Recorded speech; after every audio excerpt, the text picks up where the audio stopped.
Hey, what's up guys? Adam at Time Warp Custom Paint here. In today's video, I'm going to walk you through how I create a custom vinyl stencil, how I mix up candy paint, and layer it step by step with Limelight fire stencils along with some freehand techniques to bring this toxic fire design to life.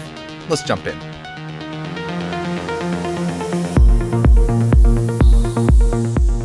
Let's start by cleaning the panel with a wax and grease remover to eliminate any contaminants. And then we'll scuff the metal surface to create proper adhesion for the paint. Next, I'll be spraying 3 coats of Limelight 1K epoxy primer, allowing 5 minutes of flash time between coats before moving on to the base coat. Next, I'm going to apply 3 to 4 light to medium coats of black base coat, setting the stage for the custom paint. For this project, I printed out a hazmat logo to use in my design. To transfer it, I'm using the graphite transfer method, shading the back of my printout with pencil.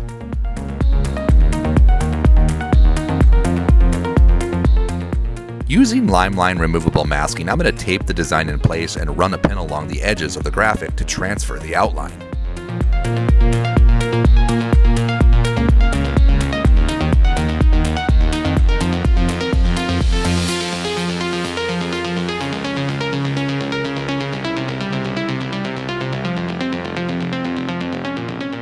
Now that the vinyl is cut and weeded, I'll use transfer tape to transfer the stencil onto the panel.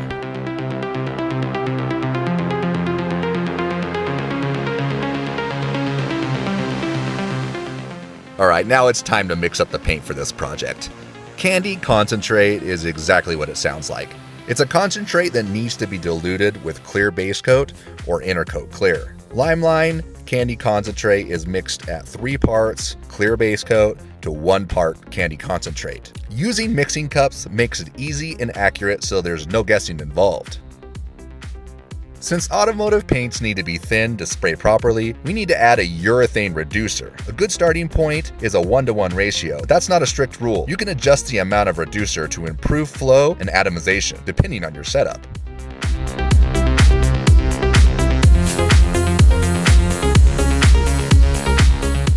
Each fire stencil comes with 6 different stencils, 2 unique flame designs in 3 different sizes, plus a full set of instructions to guide you through the process. I like to begin completely freehand, sketching out the layout and flow while spraying a smoky background in a white base coat.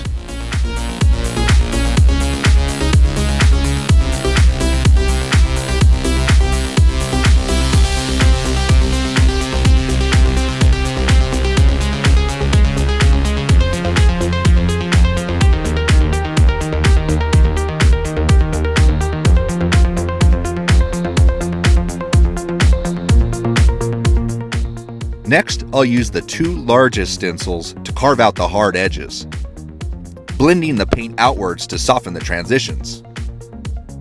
This contrast between crisp stencil edges and freehand smoky layers is what gives the realistic fire its depth. By alternating between freehand stencil work, you can build a 3-dimensional look that makes the design come alive.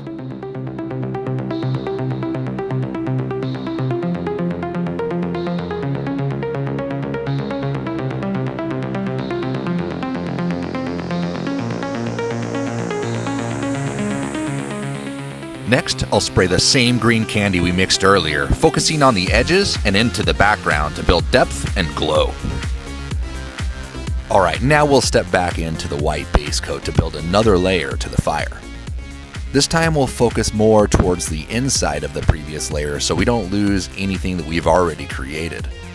For this step, I'll combine freehand techniques with the medium-sized stencils to add depth and movement.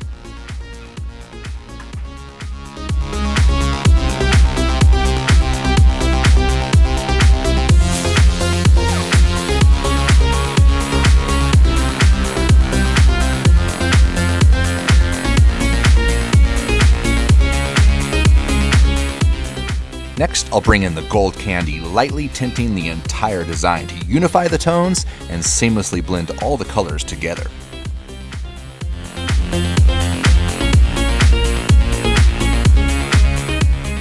Moving on to the next stage, I'll use the smallest fire stencil with white base coat to build another detailed layer of flames.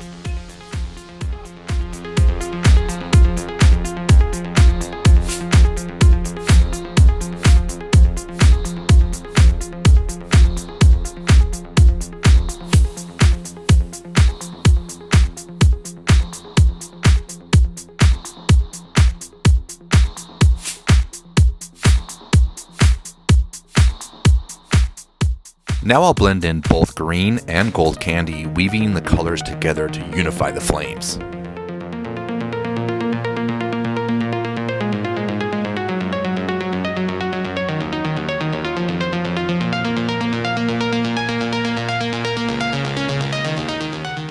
Next, I'll add crisp white highlights to the hottest points of the flames, pushing the contrast and giving the fire the most intense, realistic glow.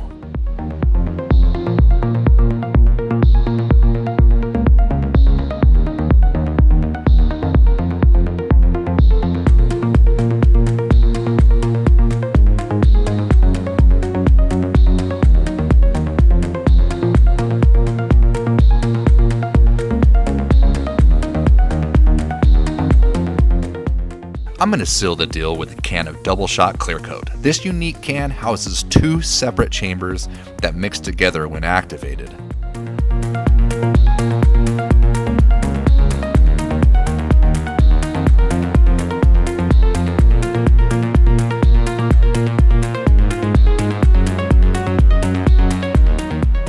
And that's a wrap. All of the Limelight products you saw in this video are available on the Limelight website or on Amazon. If you're looking to dive deeper into automotive custom paint, be sure to check out my other videos. Thanks for watching.